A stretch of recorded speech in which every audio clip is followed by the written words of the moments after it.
ഒടുവിൽ നമ്മൾ വിചാരിച്ചതുപോലെ തന്നെ സംഭവിക്കുന്നു കാര്യങ്ങൾ. ഡോക്ടർ ഹാരിസ് ചിറക്കലിൻ്റെ മെഡിക്കൽ കോളേജിനെ കുറിച്ചുള്ള വെളിപ്പെടുത്തൽ ഇപ്പോൾ ഹാരിസിനെ മുഖ്യമന്ത്രിയും CPM-ഉം വേട്ടയാടിക്കൊണ്ടിരിക്കുകയാണ്. ഒരുപക്ഷെ നവീൻ ബാബുവിൻ്റെ ഗതിയിലേക്കാണോ ഡോക്ടർ ഹാരിസിന് പോകേണ്ടി വരിക? വിജയനാഥെ, വീണ്ടും ഒരിക്കൽ കൂടി നമ്മൾ കവി വി മധുസൂദനൻ നായർ ഓർത്തുപോകും. ഓരോ ശിശുരോദനത്തിലും കേൾപ്പു ഞാൻ 1 കോടി ഈശ്വര വിലാപം എന്ന് പറയുന്നത് സ്ഥിരമായിട്ട് കേട്ട് സഹിക്കാൻ വയ്യാതെ ഏറ്റവും ഒടുവിൽ അദ്ദേഹത്തിൻ്റെ മകൻ്റെ പ്രായമുള്ള അഗ്രികൾച്ചറൽ കോളേജിൽ പഠിക്കുന്ന നല്ല മിടുക്കനും സമർത്ഥനുമായ ഒരു കുട്ടിയുടെ കാര്യത്തിലാണ് യൂറോളജി വിഭാഗത്തിൻ്റെ മേധാവിയായിട്ടുള്ള ഹാരിസ് ചിറക്കലിനെ വേദനിപ്പിച്ചത്. ഇത് സ്ഥിരമായിട്ട് അദ്ദേഹം കേട്ടുകൊണ്ടിരിക്കുക. പക്ഷേ ഇവർക്കൊന്നും ചെയ്യാൻ കഴിയുന്നില്ല. കാരണം അദ്ദേഹം ഡോക്ടറാണ്, നല്ല മിടുക്കനായ ഡോക്ടറാണ്. പക്ഷേ ഏത് ഡോക്ടറായാലും ഉപകരണങ്ങളുടെ സഹായമില്ലാതെ ചികിത്സ അവരിലേക്ക് എത്തിക്കാൻ പറ്റില്ല. ഈ കാര്യങ്ങൾ പലതവണ അദ്ദേഹം ആരോഗ്യമന്ത്രിയുമായിട്ട് സംസാരിച്ചു, ആരോഗ്യമന്ത്രിയുടെ ഓഫീസിലെ ജീവനക്കാരുമായിട്ട് സംസാരിച്ചു, പലരുമായിട്ടും സംസാരിച്ചു. ഇത് ഫയലിലാക്കി പുട്ടപ്പ് ചെയ്തിട്ട് അവിടുത്തെ പ്രിൻസിപ്പൽ വഴി ഗവൺമെൻറ്റിലേക്ക് പോയിട്ടുണ്ടെന്നാണ് വയ്പ്പ്. പക്ഷേ ഇപ്പോൾ പറയുന്നത് ഇതൊന്നും ഫയലൊന്നും എൻ്റെ മുമ്പിൽ നിന്നാ പ്രിൻസിപ്പൽ തന്നെ മിസ്റ്റർ ജാഫർ പറയുന്നത്. ആകപ്പാടെ കുത്തഴിഞ്ഞ ഒരു പുസ്തകം പോലെ മെഡിക്കൽ കോളേജ് കിടക്കുകയാണ്. വേദന വേദന വേദന മാത്രം, ചികിത്സ ഇല്ലാത്തൊരവസ്ഥ. മൂത്രത്തിൽ കല്ലിൻ്റെ വേദന അത് അനുഭവിച്ചവർക്കേ അറിയാൻ പറ്റൂ. സഹിക്കാൻ വയ്യാത്ത വേദനയാണ്. ഈ ജോണി ലൂക്കോസ് ഉണ്ടല്ലോ ഇപ്പോൾ മനോരമ ബ്യൂറോ ചീഫായിട്ടുള്ളത്, പണ്ട് ഞങ്ങളുടെ ആ പരിശീലന കാലത്ത് അദ്ദേഹത്തിന് അതികഠിനമായിട്ടുള്ള വേദന വന്ന അദ്ദേഹത്തിന് ആ ട്രെയിനിങ് പീരീഡിൽ പങ്കെടുക്കാതിരിക്കുന്നത് വലിയ ഒരു കുറ്റമാണ്. എന്നിട്ട് പോലും അദ്ദേഹത്തിന് പോകേണ്ടി വന്നു, ആശുപത്രിയിൽ പോയി കിടക്കേണ്ടി വന്നു. കിടക്കേണ്ടി വന്നപ്പോൾ ന്യൂസ് എഡിറ്റർ അബൂ സാർ പറഞ്ഞത് ഞാൻ പോയി കൂട്ടിരിക്കാനാണ് പറഞ്ഞത്. ഞാൻ പോയി. പക്ഷെ കൂടിരിക്കുന്നവർക്കാണ് കൂടുതൽ വേദന. കാരണം ഇത് സഹിക്കാൻ പറ്റില്ല. അത്ര കഠിനമായ വേദനയാണ് ഇതിനുണ്ടാവുന്നത്. അത്രയും വേദന ഒരു കൊച്ചു തൻ്റെ മകൻ്റെ പ്രായമുള്ള ഒരു കുട്ടിക്ക് ഉണ്ടാവുന്നത് കണ്ടപ്പോൾ പൊട്ടിത്തെറിച്ചു പോയതാണ്. സോഡാക്കുപ്പി തുറക്കുമ്പോൾ ഉണ്ടാവുന്ന ഒരു സമ്മർദ്ദമുണ്ടല്ലോ, powerful emotions recollected in tranquillity എന്ന് പറയുന്നത് പോലെ ആ ഒരു അവസ്ഥയിൽ സ്പോണ്ടേനിയസ് ഓവർഫ്ലോ ഓഫ് പവർഫുൾ ഇമോഷൻസിൻ്റെ ഫലമായിട്ട് ഇദ്ദേഹം ചെയ്തത് ഒരു നിവൃത്തിയില്ലാതെ വന്നപ്പോൾ അതുവരെ തൻ്റെ വീട്ടിലെ പ്രൊവിഡൻറ്റ് ഫണ്ട് അങ്ങനെയുള്ളതൊക്കെ പണയം വെച്ചുകൊണ്ട് കുറേ ഉപകരണങ്ങൾ വാങ്ങിച്ച് കുറേ രോഗികളെ രക്ഷിച്ച ഒരു ധർമ്മപുത്രനാണ് ഇദ്ദേഹം. ധർമ്മപുത്രനാണ്. ഗവൺമെൻറ്റിൻ്റെ സഹായം ഇല്ലാതെ തന്നെ സ്വന്തം വരുമാനം. സ്കൂട്ടറിൽ പോകുന്നു ആശുപത്രിയിലേക്ക്.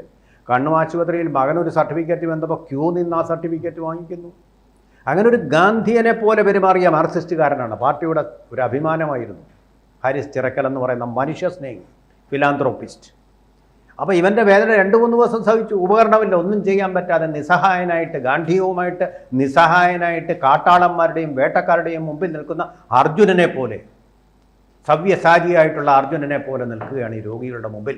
ഈ മകൻ്റെ പ്രായമുള്ള ഒരു പുത്രൻ്റെ മുമ്പിൽ അവനെ മറ്റൊരാളായിട്ട് കാണാൻ സ്വന്തം മകനായിട്ട് കണ്ടു. പൊട്ടിത്തെറിച്ചു പോയി. ആരായാലും പൊട്ടിത്തെറിക്കുന്നത് പോലെ 40,000 രൂപ മാത്രം വിലയുള്ള ഒരു ഉപകരണം വാങ്ങിച്ചു കൊടുക്കാൻ കഴിയാത്ത ഗവൺമെൻറ് വലിയ വീരവാദങ്ങൾ മുഴക്കുമ്പോൾ അത് വലിയൊരു വിരോധാഭാസമായി കണ്ടുകൊണ്ട് ഉപകരണമില്ലാത്തതുകൊണ്ട് ഇത് നടക്കുന്നില്ലെന്ന് വിളിച്ചു പറയേണ്ടി വന്നു. അത് അദ്ദേഹം തന്നെ പറഞ്ഞിട്ടുണ്ട്.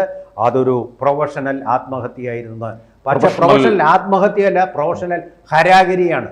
സ്വന്തം വയറിലേക്ക് വാളുകൊണ്ട് കുത്തിക്കൊണ്ട് ജീവിതം അവസാനിപ്പിക്കുന്ന വൻ തോൽവി എന്ന് കാണുമ്പോൾ അങ്ങനെ തോൽവിയായിട്ട് കരുതിക്കൊണ്ട് ആ തോൽവിക്ക് മേൽ അത് അവസാനിപ്പിക്കാൻ, ആത്മാഭിമാനം രക്ഷിക്കാൻ വേണ്ടി വാളുകൊണ്ട് വയറിലേക്ക് കുത്തിമരിക്കുന്ന ജപ്പാനിലെ പട്ടാളക്കാരുടെ ആ രീതി തന്നെ അവലംബിക്കുകയായിരുന്നു. നടപടി വരുന്നതിനെ പേടിക്കാതെ മറ്റുള്ളവർക്ക് വേണ്ടി, ഒരു വേദനയെ അനുഭവിക്കുന്ന രോഗിക്ക് വേണ്ടി ഒരു ആത്മഹത്യ, ആ ആത്മഹത്യയാണ് മെഡിക്കൽ കോളേജിൽ ഹാരിസ് ചിറക്കൽ നടത്തിയത്.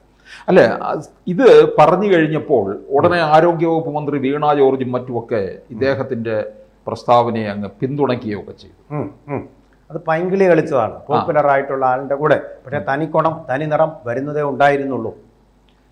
അത് വെല്ലുവിളിച്ചു, മാധ്യമങ്ങളെല്ലാം വെല്ലുവിളിച്ചു. നിങ്ങൾ വരൂ, മെഡിക്കൽ കോളേജിൻ്റെ ആ ലക്ഷൂറിയസ് ആയിട്ടുള്ള ഇക്കോസിസ്റ്റം നിങ്ങളെ കാണിച്ചു തരാമെന്ന് പറഞ്ഞ് വെല്ലുവിളിച്ചുകൊണ്ട് ആ മന്ത്രി വന്നിട്ട് രഹസ്യമായിട്ടൊന്ന് പോയെന്നാണ് പറയുന്നത്. രഹസ്യമായിട്ട് അവിടെ പോയി കഴിഞ്ഞപ്പോൾ ആദ്യത്തെ വാഷിംഗ് റൂമിൻ്റെ അവിടെ ചെന്നപ്പോഴത്തേക്ക് മൂക്കും പിടിച്ചുകൊണ്ട് തിരിഞ്ഞോടി വരാന്തയിൽ കിടന്ന് നുരഞ്ഞ് പുഴുവരിക്കുന്ന രോഗികളെ കണ്ട്, അവരെ കടിക്കുന്ന എലികളെ കണ്ട് പിന്നെ അങ്ങോട്ട് പോയിട്ട് കാര്യമില്ലെന്ന് മനസ്സിലാക്കി തിരിച്ച് രായിക്ക് രാമായണം പത്രക്കാരെ കാണാതെ സ്വന്തം വീട്ടിൽ കയറി കഥ കടച്ചു എന്നാണ് പറയുന്നത്. ഇപ്പൊ മുഖ്യമന്ത്രി പറഞ്ഞത് ഭാരതത്തിലെ ഏറ്റവും വലിയ ആരോഗ്യ രംഗത്തിന് ഡോക്ടറുടെ വെളിപ്പെടുത്തൽ അവമതിപ്പുണ്ടാക്കി എന്നാണ് പറയുന്നത്.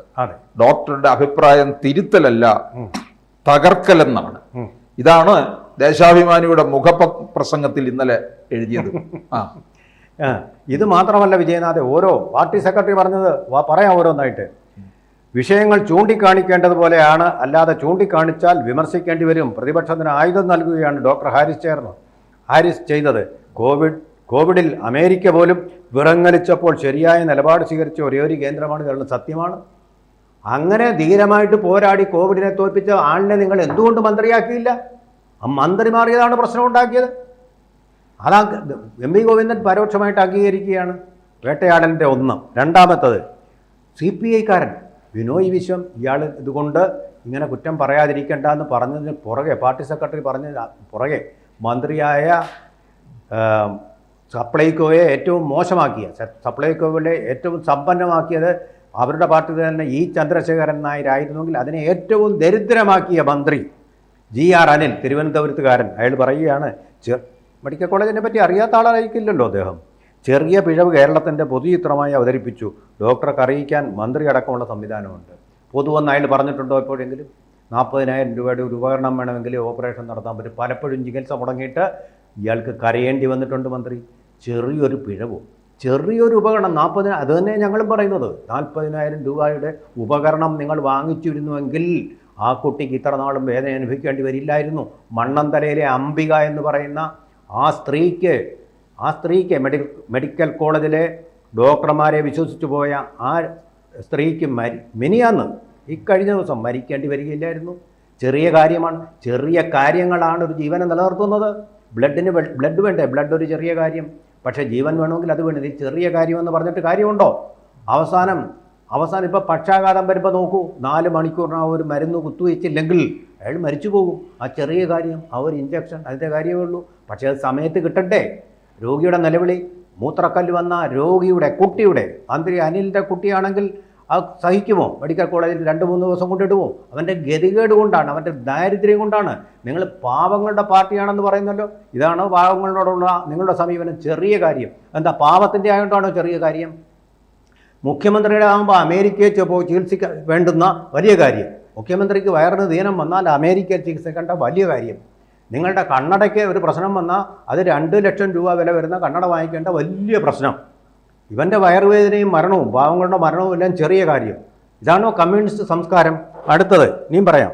ആശുപത്രികളിൽ ചിലപ്പോൾ മരുന്നും ഉപകരണങ്ങളും കാണില്ല. ആ ഡോക്ടർ ചെയ്തത് ഇരിക്കുന്ന സ്ഥാനത്തിന് യോജിച്ചതല്ല. കോൺഗ്രസ് പറയുമ്പോൾ രാജിവെക്കാനല്ല വീണ ജോർജിനെ മന്ത്രിയാക്കിയത്. എന്തു വന്നാലും രാജിവെക്കത്തില്ലെന്നാ.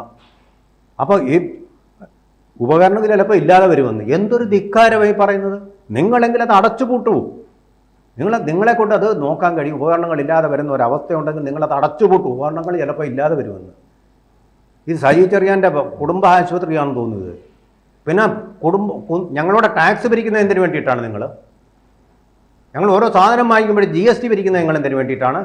ടോപ്പ് പ്രയോറിറ്റി നിങ്ങളുടെ മുഖ്യമന്ത്രിക്ക് ഈ PR-ൻ്റെ ഗോപുരം നിർമ്മിക്കലാണോ?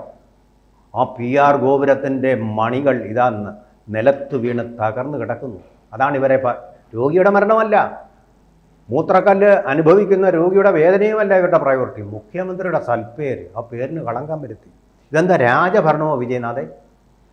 അദ്ദേഹത്തിൻ്റെ സൽപ്പേരിന് കളങ്കം ഉണ്ടാക്കി എന്നുള്ള കുറ്റത്തിലാണ് അവരുടെ തന്നെ സഖാവായിട്ടുള്ള സഖാവ് ഹാരിസ് ചിറക്കലിനെ ഇവർ വേട്ടയാടൽ തുടങ്ങി. ഇത് തുടക്കം മാത്രമാണ് വിജയനാഥ്.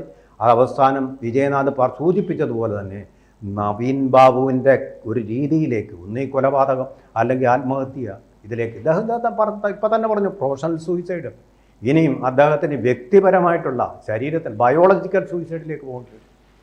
ഇവരെന്നാലും വേട്ടയാടും. അതിന് പ്രേരകമായ PP ദിവ്യക്കെതിരെ ഒരു കേസ് ഫയൽ നീക്കിയതിനാണ് യോഗേഷ് ഗുപ്തയെ നമുക്കറിയാമല്ലോ അദ്ദേഹത്തിൻ്റെ ഒരു പ്രൊഫഷണൽ കില്ലിംഗ് നടത്തിയത്. പ്രൊഫഷണൽ കില്ലിംഗ് നവീൻ ബാബുവിൻ്റെ പ്രൊഫഷണൽ കില്ലിംഗ് നടത്തി, അദ്ദേഹത്തെയും കില്ല് ചെയ്തു. ഇനി ഇപ്പോൾ വരാൻ പോകുന്നത് ഹാരിസ് ചിറക്കലിൻ്റെ. ഇവിടെ കോൺഗ്രസ് എവിടെ? പ്രതിപക്ഷം എവിടെ? പ്രൊഫഷണൽ സൂയിസൈഡ് നടത്തിയ ഹാരിസ് ചിറക്കലിൻ്റെ ബയോളജിക്കൽ സൂയിസൈഡ് ഒഴിവാക്കാൻ നിങ്ങൾ എന്ത് കുന്തമാണ് ചെയ്യുന്നത്? ടി വിയിലിരുന്ന് ചർച്ച ചെയ്തുകൊണ്ട് കാര്യമുണ്ടോ? Verbal diarrhoea. നിങ്ങളുടെ കതറുടുപ്പിൽ വിയർപ്പ് പറ്റുമെന്ന് വിചാരിച്ചാണോ നിങ്ങൾ രംഗത്തിറങ്ങി സമരം ചെയ്യാത്തത്?